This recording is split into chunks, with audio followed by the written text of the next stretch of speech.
Hello mga parts, meron po tayong i-assemble ngayon, isang electric fan. Ang gagamitin po nating fan motor, ito mga parts. Ayan, sobrang tipid po nito pagka po natutunan nyo po itong ganitong pag-assemble ng ganitong electric fan mga parts. Ayan, ang gagawin po natin ito. Ito po yung kanyang pinaka-housing. Meron din pong nabibili nito online mga parts. Isang set na. At sa pagkakataon po ito, yung po kasing dating fan motor nito nasira na kaya bumili na lang ako ng isang fan motor sa online. So ito, ikinabit ko na po dito sa kanyang pinaka-housing. Ayan o. Kitang-kita nyo po mga parts. Meron din pong nabibili nito sa online yung isang set na po na ganyan. Ayan mga parts, ikinabit ko po yung kanyang tornilyo.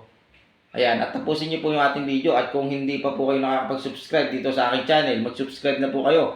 At para marami po kayong makuhang idea tungkol sa pagre-repair sa ating mga appliances sa bahay at sa mga pagtitipid natin sa araw-araw. So ito, meron din po siyang gearbox mga parts ito. Parang kapareha lang din ng ating mga electric fan na ginagamit sa bahay. So kung titingnan nyo po mga parts, hindi nyo iisipin na yung kanyang fan motor ay maliit lang pagka ito po ay na-assemble natin.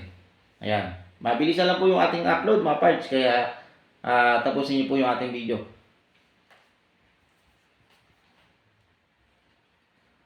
So ayan mga parts, naikabit ko na po yung kanyang gearbox.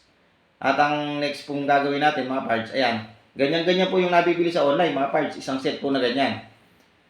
So ito mga parts, meron po akong electric fan na mga naka-stock po dito na pwedeng pagkuhanan. Kinuha ko po yung pinaka neck niya. Ito yung nasa ibabaw, yung pinagsasalpakan po ng pinaka head ng ating electric fan. Ayan, ito. So ganun lamang po yung inyong gagawin. Ayan, dati po kasi ayan, nakaganyan yan. Pagka po nakabili kayo sa online, isang set po na ganyan. Ang gagawin nyo po, tanggalin nyo na po ito, yung pinaka-original na neck niya na kasama. At ang gawin nyo lamang po mga parts, kung meron po kayong neck na makikita sa inyong bahay na hindi na ginagamit, yan na po yung inyong ikabit. Yan. So, ganyan lamang po yung pagdi-DIY sa mga ganitong electric fan na talagang kayo po ay makakatipid mga parts. Ayan po mga parts na ikabit na po natin. Ngayon mga parts, ang next step naman pong gagawin natin, meron po akong binili sa online ito. Yung kanyang power supply. Yan. Ito kasing kanyang power supply mga parts, yung kanyang input AC 110 hanggang 220 volts. At ang kanyang output naman mga parts, 12 volts lang. Kaya napakatipid mga parts. Ayun oh. Para kang naka-ABR dito pagka ganito gamit mo mga parts. Kahit humina yung supply ng kuryente nyo sa bahay mga parts, hindi maaapektuhan yung ating makina ng ating electric fan at hindi magbabago yung kanyang lakas. Yan mga parts. Ngayon mga parts, ikakabit po natin dito. Ang gagawin lamang po natin, itutornilyo natin sa baba mga parts. Ayan mga parts, ayusin lamang po natin yung pagtutornilyo dito sa ating power supply para po hindi magkaroon ng ground or grounded.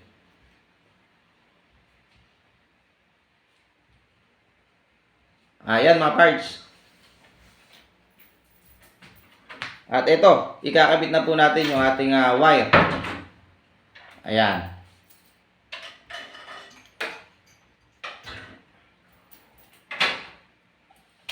Tandaan lamang po natin yung ating wire ng ating positive at yung ating wire ng ating negative, mga parts.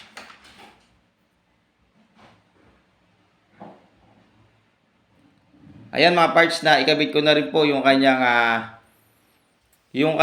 input mga parts. At lagyan po natin ito ng fuse para protection mga parts. Ayan, dito.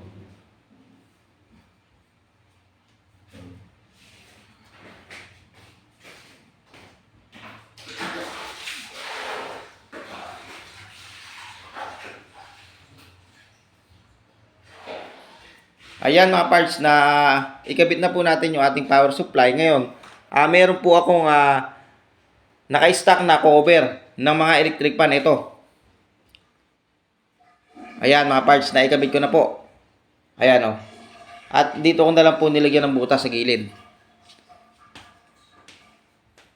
At itong cover na to mga parts, yung cover lang ng ating electric pan na talagang 16 inches mga parts yung kanyang laki ng LC. Ayan.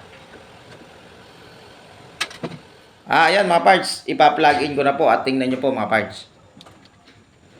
Ayan, meron na po tayong isang electric pan na talagang napakatipid. Ayan, oh. Yung lakas niya, kasing lakas din ng ating mga electric pan na yung tinatawag na ang makina po may rewind or may windings. Yung mga malalaking electric pan natin kasing lakas din po niya.